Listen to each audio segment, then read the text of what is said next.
Hello दोस्तों, मैं आज आप लोगों के सामने second semester BBA, BHM, MTA, BBA aviation की पुस्तक गद्य कौशल में लेसन सरयू भैया, जिसके लेखक है रामवृक्ष बेनीपुरी, उसके बारे में बताने जा रही हूँ। तो चलिए दोस्तों, सबसे पहले हम लेखक परिचय जान लेते हैं। तो रामवृक्ष बेनीपुरी जी का जन्म है 23 दिसंबर 1902 को हुआ था और इनका जन्म स्थान है मुजफ्फरपुर के पास बेनीपुर गांव है, वहाँ पे हुआ था। और इनकी जो मृत्यु हुई थी, निधन हुआ था 1968 को हुआ था। और इनकी जो रचनाएं हैं, माटी की मूरत है, पतितों के देश में है। तो यहाँ पे लेखक जो है सरयू भैया किस तरह से हैं उसके बारे में बता रहे हैं। ये एक इनका रेखा चित्र है। तो चलिए दोस्तों, हम सरयू भैया के बारे में जान लेते हैं। तो लेखक सब इस कहानी मतलब लेसन रेखा चित्र स्टार्ट कर रहे हैं कि सरयू भैया को हम भैया ना कह के मैया कहना चाहिए। जिस तरह हमारे गांव में विशेषता रहती है कि मतलब औरतों में विशेषता पाई जाती है कि औरतें ही गंगा यमुना हो जाती है, बट कभी कभी मर्द भी गंगा यमुना का काम कर लेते हैं। सौभाग्यशाली औरतें बस नहीं होती, मर्द भी होते हैं। तो यहाँ पे लेखक सबसे पहले तो सरयू भैया के घर के बारे में बता रहे हैं कि उनका घर कैसा था। तो सरयू भैया का घर लेखक के घर से सटा हुआ था। उनका घर खपड़ेल का बना हुआ था, जिसमें मिट्टी की दीवार थी, फूस के छप्पर थे, टट्टी के झोपड़े लगे हुए थे। एक तरह से मकान नहीं, सिर्फ टट्टी का खड़ा हुआ छोटा सा आंगन निकला हुआ था। उसी घर में के सौभाग्यशाली मालिक थे सरयू भैया। तो सरयू भैया जो है, सरयू भैया का कोई छोटा भाई नहीं रहा और लेखक ने भी अपने घर में पहली संतान के रूप में अपनी माँ की गोद में भरी थी, इसलिए दोनों में परस्पर संबंध हो गया था। तो लेखक सरयू भैया को अपना बड़ा माई मानते थे और सरयू भैया लेखक को छोटा भाई मानते थे। तो यहाँ पे लेखक जो है सरयू भैया का बॉडी स्ट्रक्चर के बारे में बता रहे हैं कि गांव के अगर सबसे लंबे दुबले पतले आदमियों में गिनती की जाती है कोई होगा तो सरयू भैया होगा। सरयू भैया का कलर कैसा था? सांवला था। उसकी बड़ी बड़ी बगुले की जैसे टांगे थी। हाथ जो थे चिपची मतलब ककड़ी की तरह के थे और कमर में धोती, कंधे पर अंगोछी डाले वह खड़े होते थे। तो आप मतलब वो इतने दुबले पतले थे कि आप उनकी एक एक हड्डी पसली गिन सकते थे। नाक खड़ी थी, भवें घनी थी और आँख जो थी कोटरों में धंसी हुई थी, मतलब बहुत अंदर थी, और गाल चिपक गए थे। तो अंग में हर जितनी भी हरी हरी नसें दिखाई दे रही थी, ऐसा लग रहा था कि वो कोई धागा उसमें लगा हुआ है। तो यहाँ पर लेखक बताते कि मैंने जो ये तस्वीर आपके सामने बताई है तो ऐसा लगता किसी भूखमरे गरीब व्यक्ति का है, ठीक है ना, किसी मनहूस का है, बट ऐसा नहीं है। सरयू भैया मेरे गांव में उन चंदा दिल इंसानों में से हैं जो कि एक मिलनसार है, मजाकिया और हंसोड़ है। दिल खोलकर जब भी हंसते हैं तो शरीर में जो उनको सबसे अच्छी चीज़ मिली है, उनके दांत जो कि पंक्तिबद्ध छोटे छोटे हैं, वो बहुत ही चमकने लगते हैं और उनका अंग जो है हिलने डुलने लगता है। वो बहुत ज़्यादा पैसे वाले थे और अपने परिवार का ही नहीं दूसरों का भी पेट भर सकते थे। उनके घर में अतिथि सेवा हमेशा अच्छे से होती थी। तो यहाँ पे लेखक बता रहे हैं कि फिर हड्डियों का ढांचा क्यों है? जवाब में एक पुरानी कहावत है कि काजी दी दुबले क्यों है शहर के अंदेशे से। तो यहाँ पे बोलते हैं कि मगर अगर इतने ज़्यादा पैसे ऐसे थे तो फिर दुबले क्यों है? तो शहर के लोग क्या कह। तो यहाँ पे सरयू भैया की जो हालत यहाँ पे लेखक ने बताया है वो उन्होंने अपने ही कारण बनाई है, दूसरे के कारण नहीं। पराये के उपकार के कारण उन्होंने अपना ही शरीर नहीं बल्कि अपनी संपत्ति का भी उन्होंने नाश कर दिया है। तो यहाँ पे आगे बताते हैं कि उनकी संपत्ति के बारे में क्या हुआ था। तो उनके पापा जब थे तो गुमस्ता कहलाते थे, एक सलाहकार कहलाते थे और किसानों में थे। चौपर साफ सुंदर, उनका मकान, अच्छा बैठा खाना, सब कुछ था। और सरयू भैया की राम मड़ैया में खेती बाड़ी तो थी ही, रुपए और गल्ले का भी अच्छा लेन देन था। परिवार भी बड़ा खलचीला नहीं था। लेकिन जैसे ही उनके पापा सरयू भैया सरयू भैया के पापा मरते ही सरयू भैया ने पूरा लेन देन खत्म कर दिया था। बाढ़ ने उनकी खेती खराब कर दिया, भूकंप ने उनका घर बर्बाद कर दिया, सत्यानाश कर दिया। तो और सरयू भैया का लेन देन बिल्कुल भी अच्छा नहीं था। उन्होंने जिसको भी पैसे दे दिए तो क्या कर दिए, वो लेना ही नहीं चाहते थे। अगर खेती बाड़ी और पैसे लोगों से ले लेते तो जो आज ये मतलब खपड़ेल वाला घर है वो पक्का मकान होता, बट सरयू भैया से लेन देन से कोई मतलब ही नहीं था।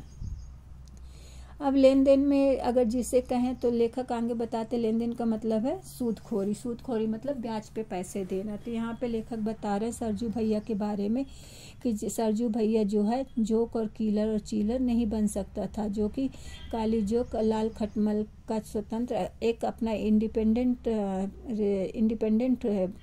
पर्सनालिटी होती है।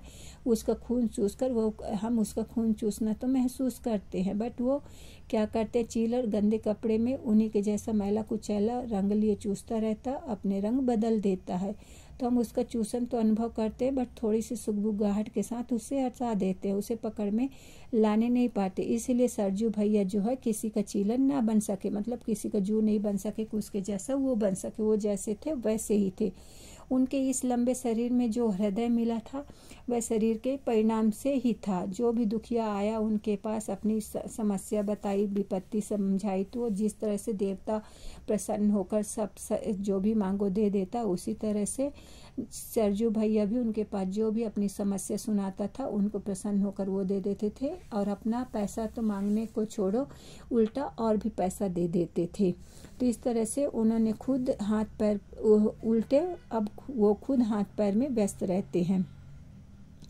तो यहाँ पे बाढ़ और भूकंप ने उनके खेत और घर को बर्बाद कर दिया था, लेकिन सरजू भैया, मेरा यकीन है कि आज की फटेहाली से कुछ बचे रहते अगर वो अपने काम धंधे को अच्छा संभाल लेते, लेन देन के बाद भी इन दोनों की तरफ ध्यान देते।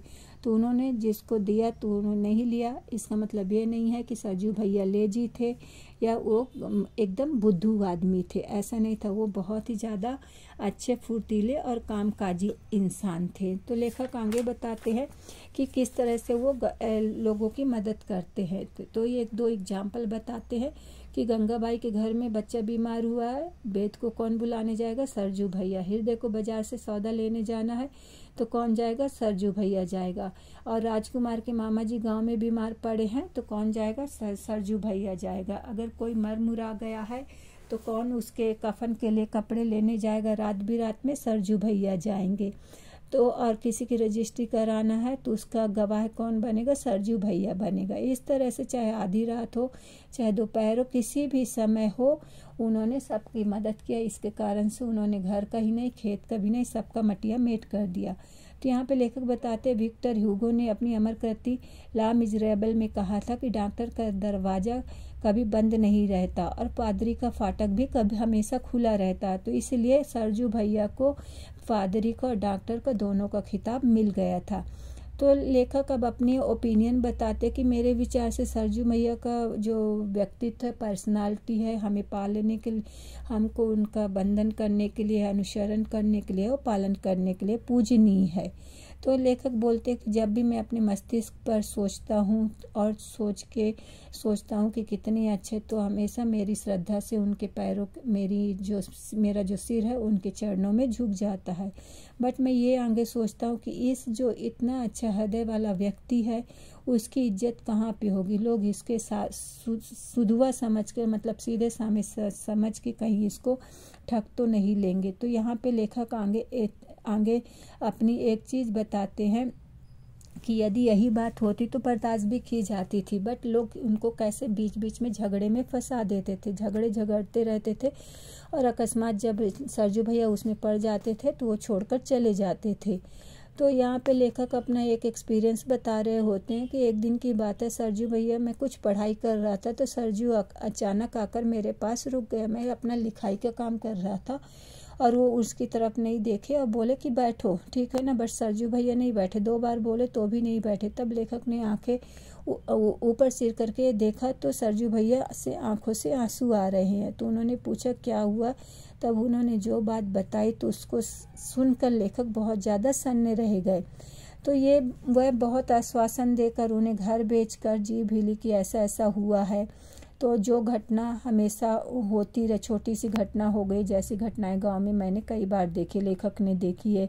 किसी को मतलब घर में जो कुछ भी समस्याएं हो गई, लड़ाई झगड़ा हुआ तो डांट डपट करके सुलझा दिए, और किसी के घर में कोई दुर्गा काली हुई तो वो भी बर्दाश्त कर लिया। कोई ने पैसे देकर क्या किए, दूसरों को मरवा दिए, ऐसा काम किए। बट उन्होंने जो समझाया तो मैं तो आश्चर्यचकित रह गया। तो मैंने उनको सरजू भैया को आश्वासन देकर घर भेज दिया। जब मैं उसके बारे में सोचा कि किस तरह से लोग उनके उपकारों का बदला किस तरह से दिए, तो मुझे रात भर नींद नहीं आई। तो यहाँ पे लेखक एक अपने ऊपर की खुद बात बताते कि एक बार मैंने उनके सीधेपन का ठगे जाना। कि एक कहानी खुद में भी बताते कि बहुत दिन की बात है, एक बार मुझे कुछ पैसों की ज़रूरत थी और पैसे मैंने किससे मांगे थे, सरजू भैया से मांगे थे। मेरे अंदर बेचैनी ये थी कि मैं उनको पैसे दे दूंगा, बट आजकल करते हुए अभी तक उसके पैसे मैं नहीं दे पाया। और मैंने सोचा कि वो मांगने आएगा तो दे दूंगा, मेरे पास पैसे रखे ही हैं, बट वो कुछ भी नहीं। बट उन्होंने जो खबर सुनाई तो उस दिन उसकी खबर सुनकर मैं हक्का बक्का रह गया। तो उसने क्या खबर सुनाई, किसी भी चुने रुपए की ज़रूरत थी, लेकिन संकोच बस किससे नहीं मांगे, लेखक से नहीं मांगे। और एक जो व्यक्ति सूदखोर था, मतलब ब्याज में पैसे देता था, उस व्यापारी के पास गए। पहले जो सरजू भैया के पापा खुद लोगों को पैसे देते थे, आज सरजू भैया खुद दूसरे के पास पैसे उधारी में मांगने गए हैं। तो वो अब बहुत बड़ा आदमी बन गया था उल्टे सीधे काम करके।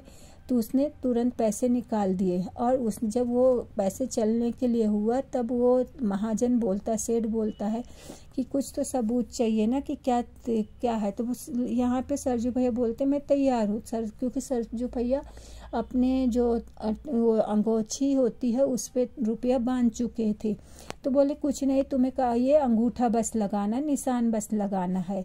उसने हेड नोट पर निशान लगवा दिया और सरजू भैया बम बोल की तरह कजरौटे से वो अंगूठा मतलब इंक लगा कर अंगूठा लगा दिया। किस तरह से वो अपने आप को अपनी ज़मीन को गिरवी रख दिया। तब यहाँ पे लेखक बता रहे होते हैं कि सरजू भैया बता रहे होते हैं लेखक को कि किस तरह से वो मतलब सेठ बोलता कि मेरे पैसे दे दो, नहीं तो मैं नालिश कर दूंगा, मतलब केस ठोक दूंगा, तुम मुझे पैसे दे दो। तो सरजू भैया की बेचारगी पर बोल रहे हैं कि तुमने ऐसा क्यों किया था। मैंने तो बोला मैं क्या करूं, पैसे ही बांध दिया था, अब गलती हो गई, मैं क्या करूं। तो इसके अलावा उसके पास और कोई भी कुछ नहीं बोल सका। अब लेखक बताते हैं कि सरजू भैया की 5 संतानें थी और पांचों की पांचों बेटियां थी। उनकी धर्मपत्नी जो है बेटे की लालसा में ख़त्म हो गई थी, बहुत ही बूढ़ी थी। और सरजू भैया जैसे लंबे थे तो उनकी अपेक्षा में उनकी पत्नी थोड़ा सा छोटी थी। तो हाल ही में उन्होंने एक बेटा पाने की इच्छा में उनकी पत्नी का देहांत हो गया था, ठीक है ना। तो यहाँ पे वो मतलब मेरे घर में लड़के जो थे, मेरे पास भतीजे थे, तो उनका बचपन ज़्यादातर जो किसके सरजू भैया के कंधों पर ही बीता है।